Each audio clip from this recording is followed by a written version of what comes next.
2024 लोकसभा चुनावों में जहां बीजेपी को झटका लगा है, तो वहीं दूसरी ओर नागपुर लोकसभा सीट से बीजेपी के नेता और केंद्रीय मंत्री नितिन गडकरी बढ़त बनाए हुए हैं। वे 70,000 वोटों से आगे हैं। नितिन गडकरी कांग्रेस के कैंडिडेट विकास ठाकरे से काफी आगे चल रहे हैं।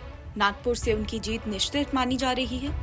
ऐसे में जब बीजेपी को अपने बूते पर स्पष्ट बहुमत नहीं मिल रहा है, तब क्या नितिन गडकरी प्रधानमंत्री बन सकते हैं?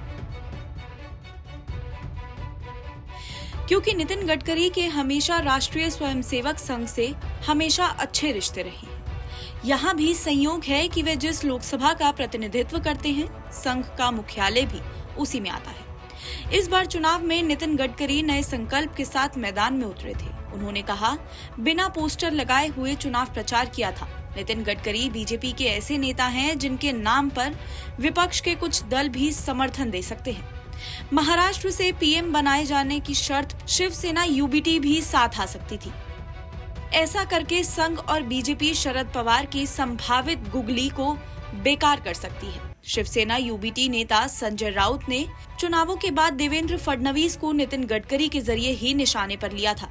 राउत ने कहा था कि फडणवीस ने वहां पर सही से समर्थन नहीं दिया। फडणवीस भी नागपुर से आते हैं, वे नागपुर से ही विधायक हैं।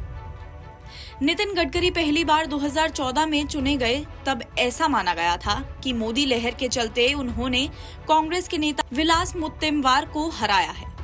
2019 लोकसभा चुनावों में नितिन गडकरी ने महाराष्ट्र कांग्रेस के मौजूदा अध्यक्ष नाना पटोले को शिकस्त दी थी। उस चुनाव में गडकरी जीते थे, लेकिन उनकी जीत का मार्जिन 2014 की तुलना में घट गया था।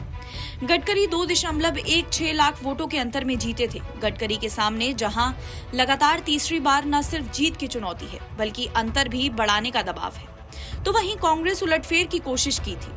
नितिन गडकरी ने चुनावों के पूर्व एक कार्यक्रम में कहा कि काम वाले का नाम कम होता है। वे कई मौकों पर विपक्ष की तालियां बटोर चुके हैं। नितिन गडकरी बीजेपी के उन नेताओं में शामिल हैं जिनका मुरीद विपक्ष भी है। विपक्ष के कई नेता खुले तौर पर नितिन गडकरी की तारीफ कर चुके हैं।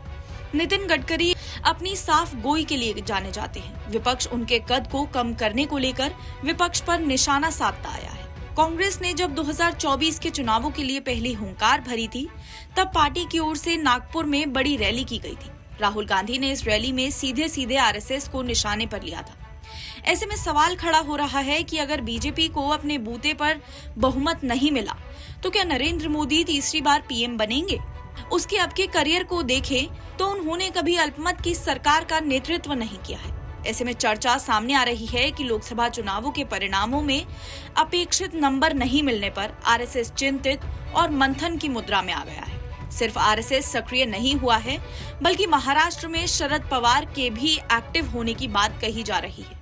ऐसे में जो पार्टी पहले मराठा कार्ड खेलेगी, वे बाजी मार सकती है। एनबीटी ऑनलाइन की रिपोर्ट।